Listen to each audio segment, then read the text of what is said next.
This is Dr. Summer Reed with the author of numerous books, Mr. Pierre Moulin. Can you tell me a little bit about your books? You know, it's a very interesting untold story of the minority in the U.S. It's the story of the Japanese American during World War II. Those guys was placed in camp by their own government. And from the camp, they volunteered for the freedom of the world, while their own family was beyond barbed wire, and they had to fight against their homeland and the living God of their father. What a good lesson. So they were sent first in the Pacific War, in secret. It was the best kept secret weapon in World War II. It was still secret because they never recognized the military intelligence service until 2000, 55 years after the war. And the other part was sent to Europe. They make a special regiment originally from Hawaii, who became the most decorated unit in all American history after the Battle of my hometown in France, in Bruyeres. Bruyeres became the sister city of Honolulu because of the memory we kept. My grandfather built a memorial to the Japanese American in 1947. We never missed one celebration to pay tribute to our liberators. And I made myself, 25 years ago, a Peace and Freedom Trail, was picked like an anniversary to celebrate next month, next week, on July 14, in 45 different countries, is the 25th anniversary of the Peace and Freedom Trail. I built it myself. And the Battle of my village is one of the 10 most important battles of the history of the United States. But it was never been published because it was the Japanese American unit who saved the Lost Battalion of the Alamo, Texas. But they lost 4 times the number they saved.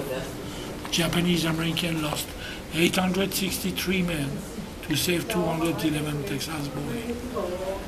It's never happened anywhere to lose 4 times the number you save. And they became the most decorated unit in 14 days in my village. 275 men left on 3,500 in 2 times 4 days. I'm speechless. 2,000 Purple Heart in 8 days. That's a record. 6 presidential unit citation in 14 days. It's an incredible story.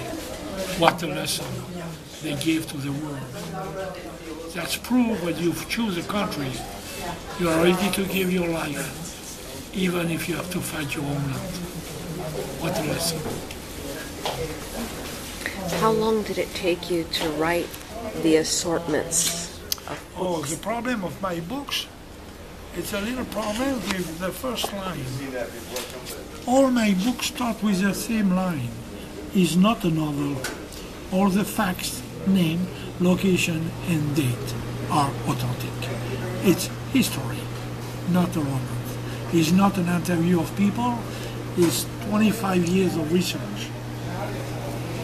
It's a story to be told in the right way. That's the problem right now.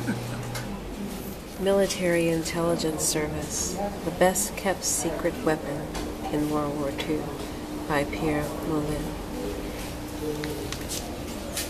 The camps, from the U.S. concentration camps to the Nazi, that's hard for me to say because so much had happened. Death camps in Europe. So it took you a span of 25 years to write all of these. My first book in the beginning. Now it's 40 years of research. There's some things you can't even talk about, but you do talk about some of your life story and some of the life stories in these books. Is there a website that we can go to, the viewers can go to buy some of your books? Just my name. You just take my name, it's pierremoulin.com. You will have probably 100 or 200 lines about my books and my story.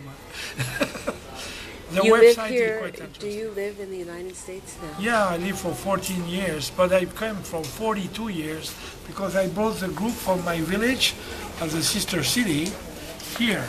And if you see the big field in front of the museum, it's named after Robert Kuroda.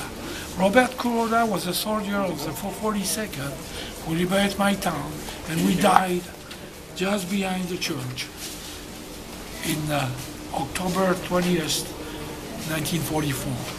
But the big field on the other side, where the 442nd Memorial is named after my village. It's a Bruyeres field. There is no indication, as usual. I will make the plaque in October. This interview is being held. We're holding this interview. Can you let the viewers know where we're holding this interview today, please? Now, we are in a U.S. Army Museum of Hawaii, within a former battery Randolph, historic battery of Fort de Russie. Fort de Russie was named after a French man, de Russie, who invented the first disappearing gun carriage for the gun, and who led to the big guns, disappearing gun we have upstairs. Thank you. This is Dr. Summer Reed speaking with the world-renowned author, historical author, Pierre Moulin. Thank you, Pierre. Thank you. Thank you. Thank you, Doctor.